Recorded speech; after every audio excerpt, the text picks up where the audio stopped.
So I can try writing new else's or more ifs. For example, in the else, I can be sure that I missed the target. I can be sure that the mouse is too much to the right.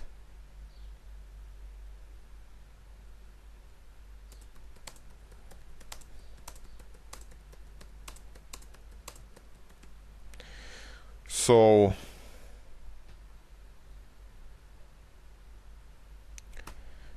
this will be a little bit more useful.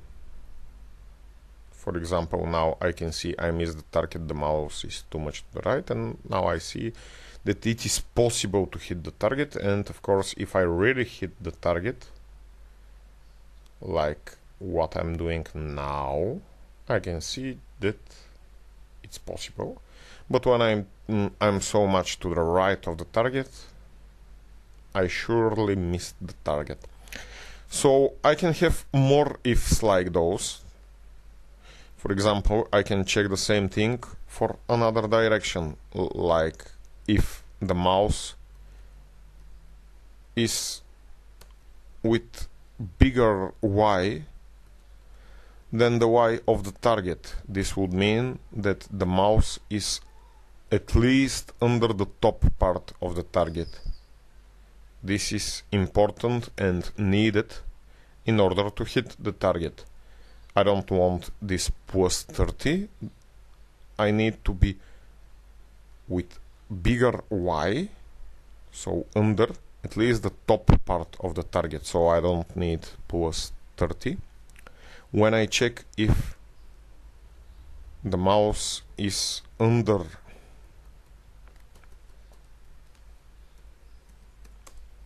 the top of the target,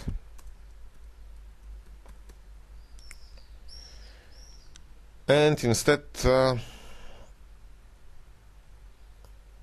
in the opposite case, I will print I missed the target, the mouse is too much up or higher than the mouse is higher than the target. So this will be the case if I enter the else, and I can see that the mouse is higher than the target. The mouse is under the top of the target, so I can now see that if I'm really in the target, I see both possible texts. Watch to the right while I scroll the mouse, and you see while I move the mouse with the target, and you will see that the printed text is in both directions. It's possible to hit the target. Well, I can copy more times this if for the other two directions. I will then be ready to understand only from the printed output if I'm really actually hitting the target.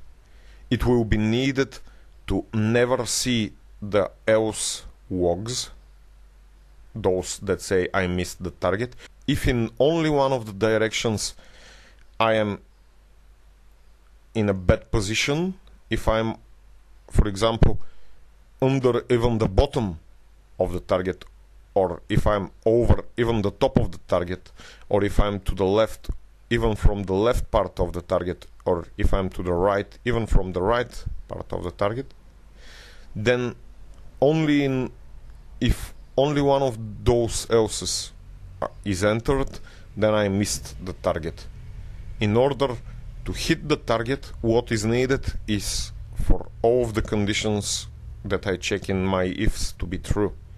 This means to be under the top of the target and right of the left part of the target, and to the left at least from the right part of the target, and over at least the top of the target.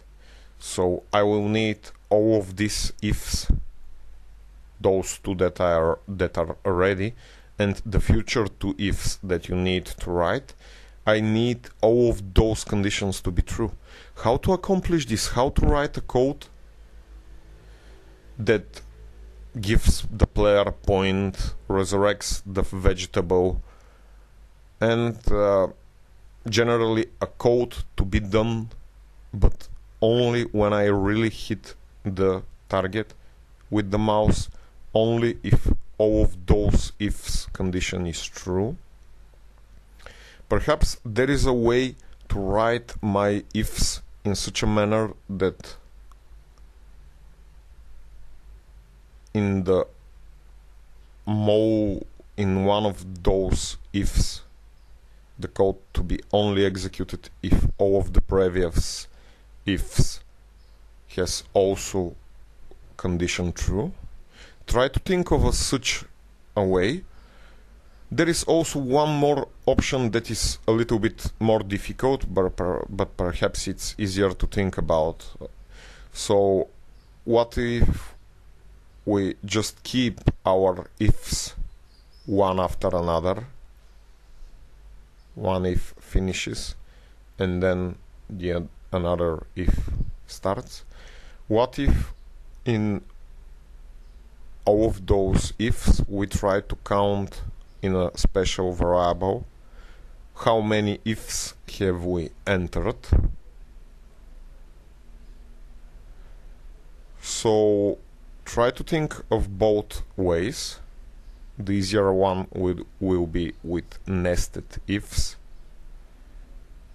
that we enter, in which we enter the second if only if the first has a condition true, and only then we check the third if.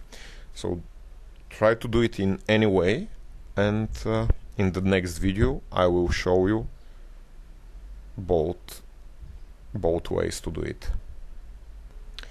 Try to do it alone now. Good luck.